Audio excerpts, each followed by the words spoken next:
Halo semuanya, nama saya Dewi Astuti dari program Continuation BIDS Batch 9. Kali ini saya akan mempresentasikan hasil analisa saya yang berjudul Experimental Design and A/B Testing on a Grocery Store Chain. Berikut adalah outline saya.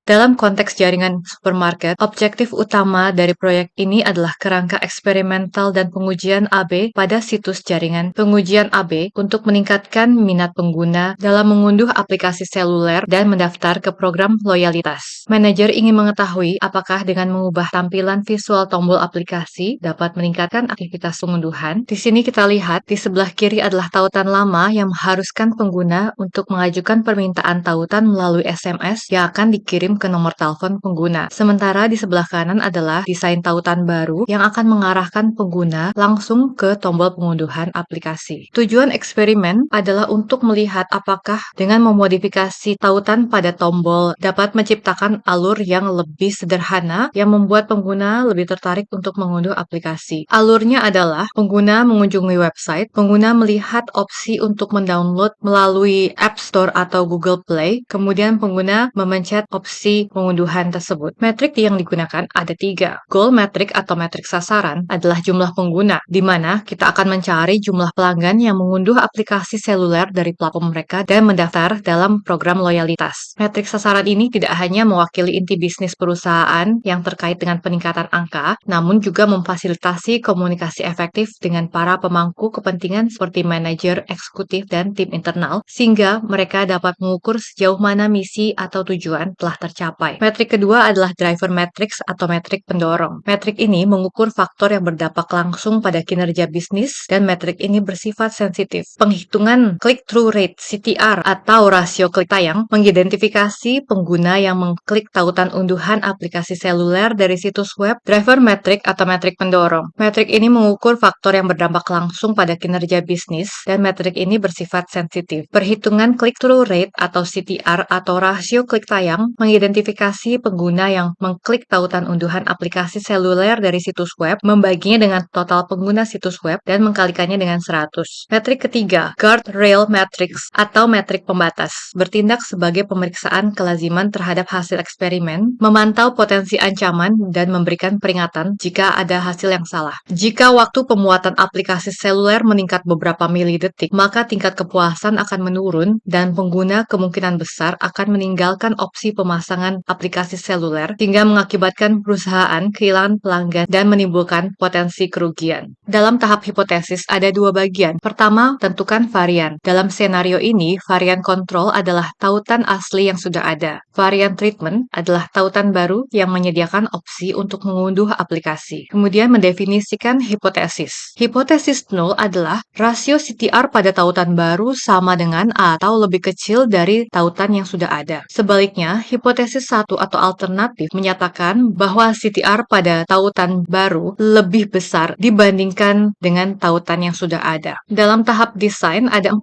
hal yang kita perhatikan. Yang pertama adalah randomization unit, yaitu melibatkan pengguna yang dialokasikan secara acak ke setiap kelompok. Kedua, target atau sasaran unitnya adalah semua pengguna yang mengunjungi situs web yang memuat informasi tersebut. Ketiga, ukuran sampel berdampak signifikan terhadap validitas eksperimen. Penentuan ukuran sampel melibatkan 4 pertimbangan, yaitu MDE, power level, significance level, dan standard deviation of population. Di sini kita tentukan MDE-nya adalah 2%. Ini adalah persentase atau proporsi antara kontrol dan treatment yang diperlukan untuk menghitung kebutuhan ukuran sampel minimum, yaitu jumlah observasi yang harus dikumpulkan. Kedua, power level atau tingkat daya. Kita tentukan 80% atau 0,8. Ini mewakili kemungkinan menolak kesalahan dengan benar ketika H0 salah. Semakin tinggi tingkat daya, semakin baik hasilnya. Namun, diperlukan juga ukuran sampel yang besar. Yang ketiga adalah significance level atau alpha, senilai 5% atau 0,05. Tingkat signifikansi mewakili kemungkinan kesalahan tipe 1 pada H0 yang benar. Semakin rendah tingkat signifikansinya, semakin baik kualitas suatu eksperimen. Yang keempat, standar deviasi populasi atau sigma sebesar 0,5. Perhitungan jumlah sampel adalah mengkalikan 16 dengan sigma kuadrat dan membagi dengan delta sehingga menghasilkan 10.000. Maka, setiap varian memerlukan ukuran sampel 10.000. Mengingat ada dua varian dalam percobaan ini, maka total ukuran sampel yang dibutuhkan adalah 20.000. Keempat, durasi ditentukan oleh besarnya ukuran sampel yang diperlukan. Misalnya jika eksperimen berlangsung selama 6 minggu atau 42 hari dengan 500 pengguna per hari, maka diperlukan waktu 6 hingga 8 minggu untuk mengumpulkan data. Eksperimen ini diatur waktunya secara hati-hati agar dapat memitigasi efek keutamaan dan kebaruan, memastikan bahwa bias di awal berkurang seiring berjalannya waktu. Dataset yang digunakan dalam proyek ini berasal dari Kaggle, grocery website abtestdata.csv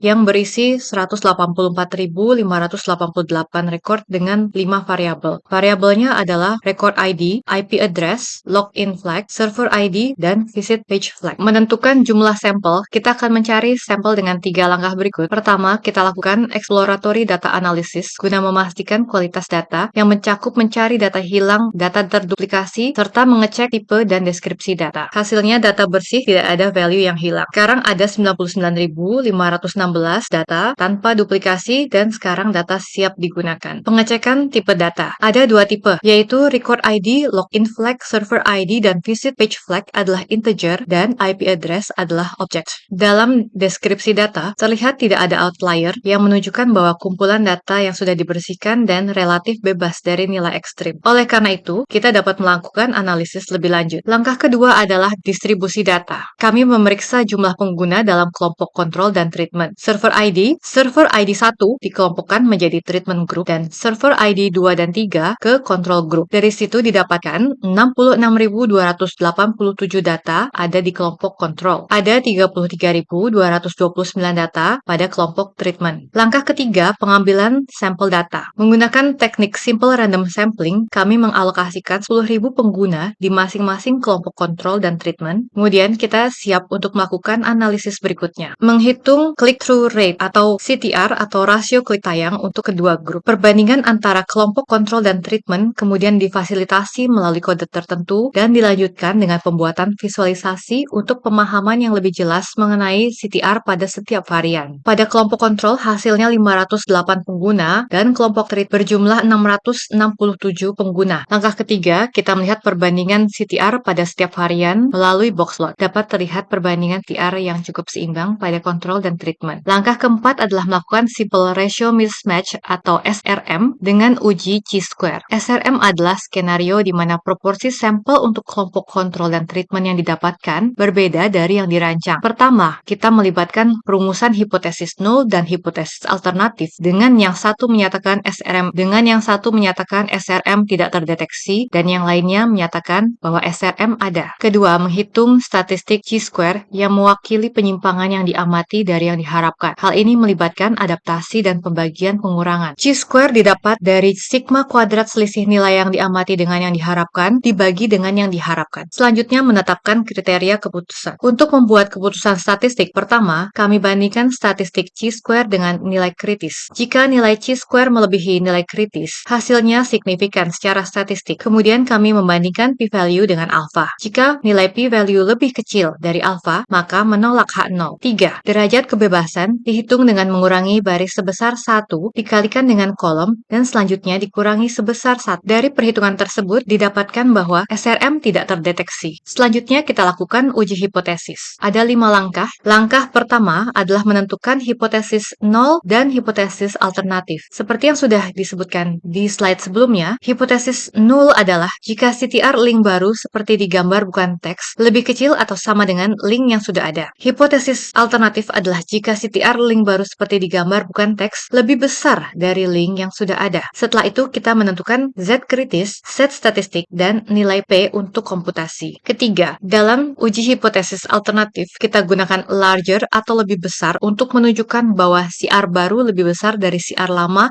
yang menunjukkan peningkatan relatif sebesar 35,1%. Terakhir, kami rangkum hasil uji statistik dan menarik kesimpulan hipotesis. P-value lebih kecil dari alpha, nilai kritisnya 3,841. Berdasarkan deteksi SRM, ditemukan bahwa SRM tidak terdeteksi. Kelima, ini adalah visual hasil pemeriksaan statistik. Representasi ini berbentuk grafik distribusi nilai Z. Nilai Z yang sesuai dengan alpha adalah 0,05 ditentukan melalui penggambaran visual. Kita lihat bahwa area hijau berkurang secara signifikan dibandingkan dengan area merah yang menandakan wilayah di mana hipotesis 0 ditolak. Artinya, peluang tercapainya H0 bahkan lebih kecil dibanding skor alfa. Secara statistik, tidak ada cukup bukti untuk menerima H0, sehingga hasilnya kita menolak H0. Selanjutnya, kita hitung interval kepercayaan atau confidence interval antara kontrol dan treatment. Terdapat keyakinan 95% bahwa perbedaan antara jumlah pengguna yang mengklik link baru dalam kontrol dan treatment adalah antara 0,011 dan 0,024. Dari sini kita interpretasikan nilai P lebih kecil dari alfa sehingga kita menolak H0. Lalu statistik Z lebih besar dari critical Z sehingga kita menolak H0. Dengan tingkat signifikansi 5%, terdapat cukup bukti bahwa CTR link baru seperti digambar bukan text treatment lebih banyak dibanding link yang sudah ada. Dengan kata lain, CTR pada link baru akan meningkatkan minat pengguna untuk mendownload aplikasi.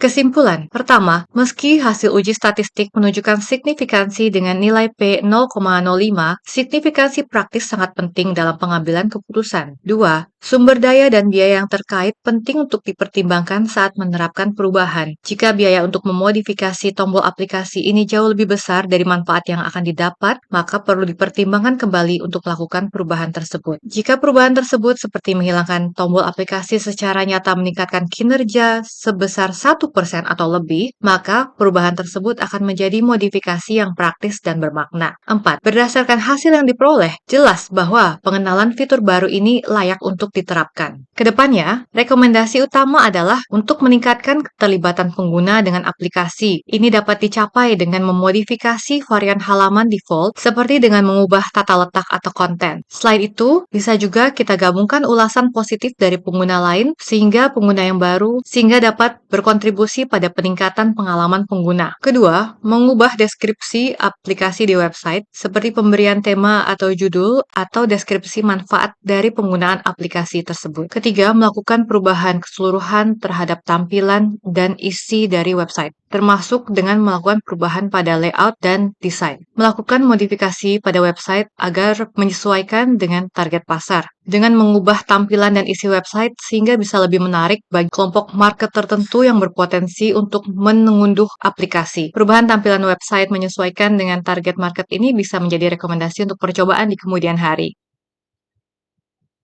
Berikut adalah daftar referensi yang saya gunakan dalam proyek ini. Saya tutup presentasi kali ini. Terima kasih kepada pihak Pacman atas tugas yang diberikan sehingga saya bisa mengeksplorasi experimental design dan A/B testing ini. Saya taruh akun LinkedIn saya di deskripsi video. Saya berharap bisa berbincang dengan rekan-rekan yang memiliki minat di bidang data. Silakan juga tinggalkan pesan di kolom komentar. Sekian dan terima kasih.